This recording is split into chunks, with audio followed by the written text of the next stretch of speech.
I'm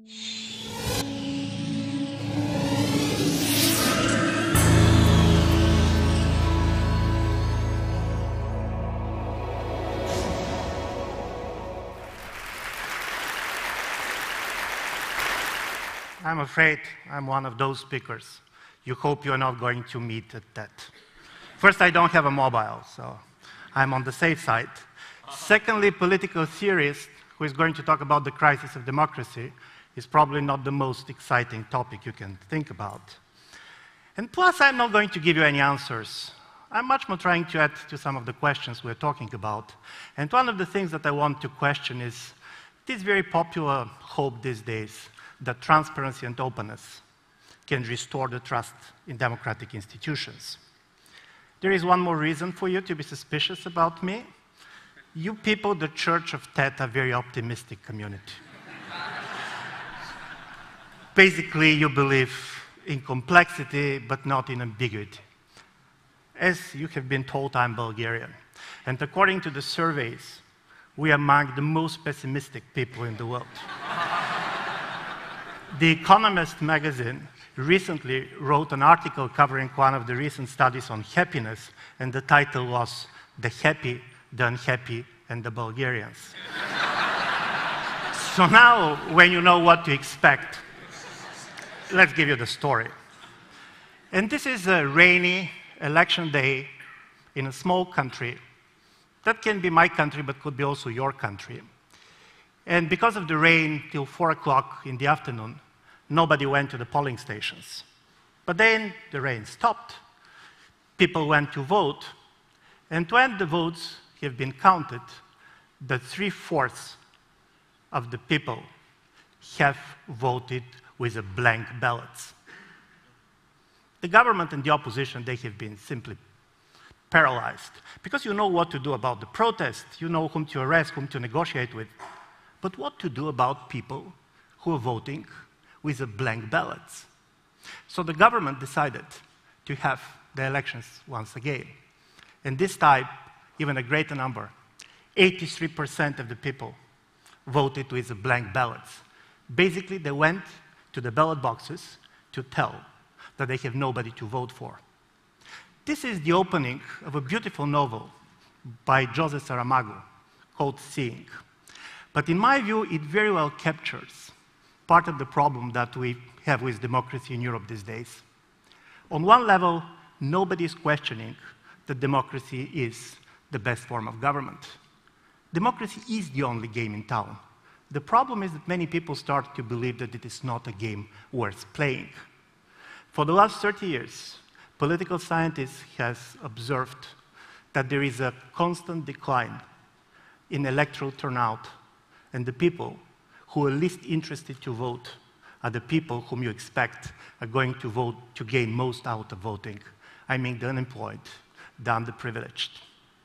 And this is a major issue, because especially now with the economic crisis, you can see that the trust in politics, that in trust in democratic institutions was really destroyed.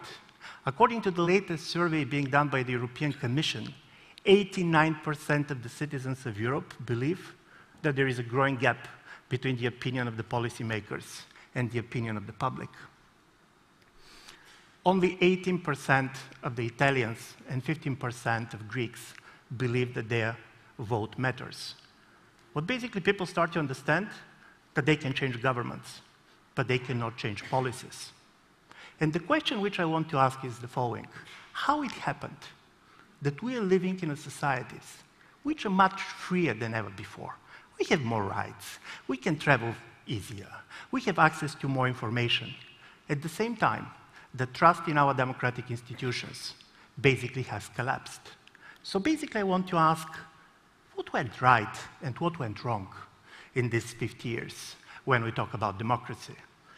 And I'll start with what went right.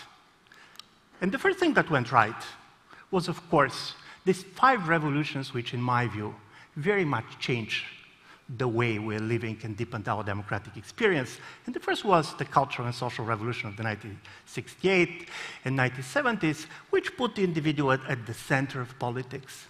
It was the human rights moment. basically this was also a major outbreak, a culture of dissent, a culture of basically non-conformism, which was not known before.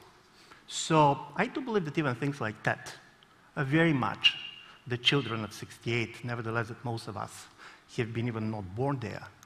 But after that you have the market revolution of the 1980s, and nevertheless that many people on the left tries to hate it. The truth is that it was very much the market revolution that sent the message the government does not know better, and you have a much more choice-driven societies.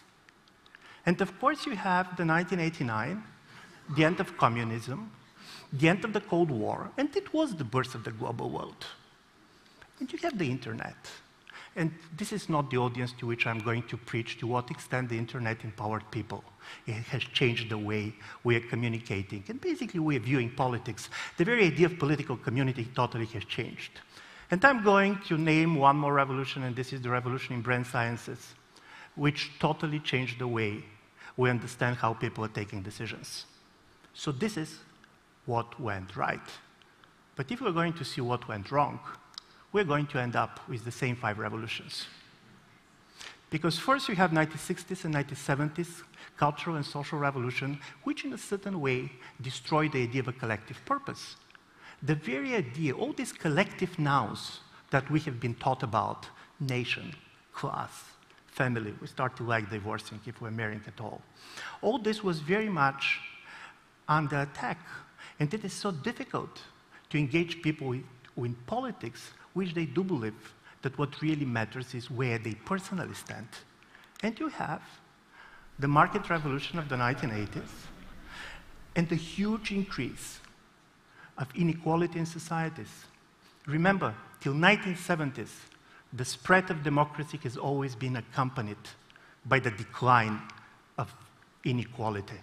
The more democratic our societies have been, the more unequal they have been becoming. Now we have the reverse tendency. The spread of democracy now is very much accompanied by the increase in inequality. And I find this very much disturbing when we're talking about what's going on right and wrong with democracy these days. And if you go to the 1989, something that basically you don't expect that anybody is going to criticize, but many are going to tell you, listen, it was the end of the Cold War that teared the social contract between the elites and the people in Western Europe. When the Soviet Union was still there, the rich and the powerful, they needed the people because they feared them. Now, the elites basically have been liberated. They're very mobile, you cannot tax them, and basically they don't fear the people. So as a result of it, you have this very strange situation in which the elites basically got out of the control of the voters. So this is not by accident that the voters are not interested to vote anymore. And when we talk about the internet, yes, it's true, internet connected all of us, but we all also know that internet created these echo chambers and political ghettos in which for all your life you can stay with the political community you belong to. And it's becoming more and more difficult to understand the people who are not like you. I know that many people here are splendidly speaking about the digital world and the possibility for cooperation. But you have seen what the digital world have done to the American politics these days. This is also part of the result of the internet revolution. This is the other side of the things that we like. And when you go to the brain sciences, what political consultants learned from the brain scientists is, don't talk to me about ideas anymore. Don't talk to me about policy program. What really matters is basically to manipulate the emotions of the people. And you have this very strongly to the extent that even if you see, when we talk about revolutions these days, these revolutions are not named anymore around ideologies or ideas. Before, revolutions used to have ideological names. They could be communist, they could be liberal, they could be fascist or Islamic. Now the revolutions are called under the media which is most used. You have Facebook revolutions, Twitter's revolutions. The content doesn't matter anymore. The problem is the media. I'm saying this because one of my major points is what went right is also what went wrong. And when we're now trying to see how we can change the situation, when basically we're trying to see what can be done about democracy, we should keep this ambiguity in mind. Because probably some of the things that we love most are going to be also the things that can hurt us most. These days it's very kind of popular to believe that this push for transparency, this kind of a combination between active citizens, new technologies, and much more transparency-friendly legislation can restore trust in politics. You believe that when you have these new technologies and people who are ready to use this, it can make much more difficult for the governments to lie. It's going to be more difficult for them to steal, and probably it's even going to be more difficult for them to kill. This is probably true. But I do believe that we should be also very clear that now when we put the transparency at the center of politics, where the message is, it is the transparency stupid. Transparency is not about restoring trust in institutions. Transparency is a politics as management of mistrust. We are assuming that our societies are going to be based on mistrust. And by the way, mistrust was always very important for democracy. This is why you have check and balances. This is why basically you have all this creative mistrust between the representatives and those whom they represent. But when politics is only management of mistrust, then, and I'm very glad that 1984 has been mentioned, now we're going to have 1984 in reverse. It's not going to be the big brother watching you. It's going to be we being the big brother watching the political class. But is this the idea of a free society? For example, can you imagine that a decent, civic, talented people is going to run for office if they really do believe that politics is also about managing mistrust? Are you not afraid that with all these technologies that are going to track down any statement the politicians are going to make on certain issues, are you not afraid that it's going to be a very strong signal to politicians to repeat their positions, even the very wrong positions, because consistency is going to be more important than common sense? And the Americans who are in the room, are you not afraid that your presidents are going to govern on the basis of what they said on the primary elections? I find this extremely important because democracy is about people changing their views based on the rational arguments and discussions. And we can lose this with the very noble idea to keep people accountable for showing the people that we're not going to tolerate politicians, their opportunism in politics. So for me, this is extremely important, and I do believe that when we're discussing politics these days, probably it makes sense to look also about this type of a story. And also don't forget, any unveiling is also veiling. Nevertheless, how transparent our governments want to be, they're going to be selectively transparent. In a small country, that could be my country, but could be also your country, they took a decision, and it's a real case story, that all of the governmental decisions, discussions of the Council of Ministers are going to be published on the internet 24 hours after the council discussions took place. And the public was extremely euphoric.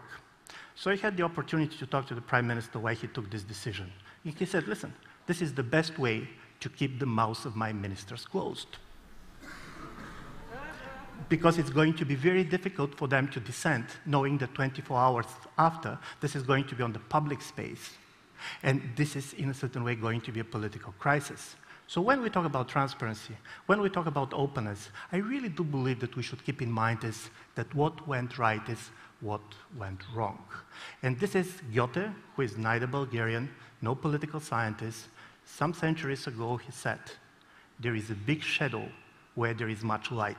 Thank you very much.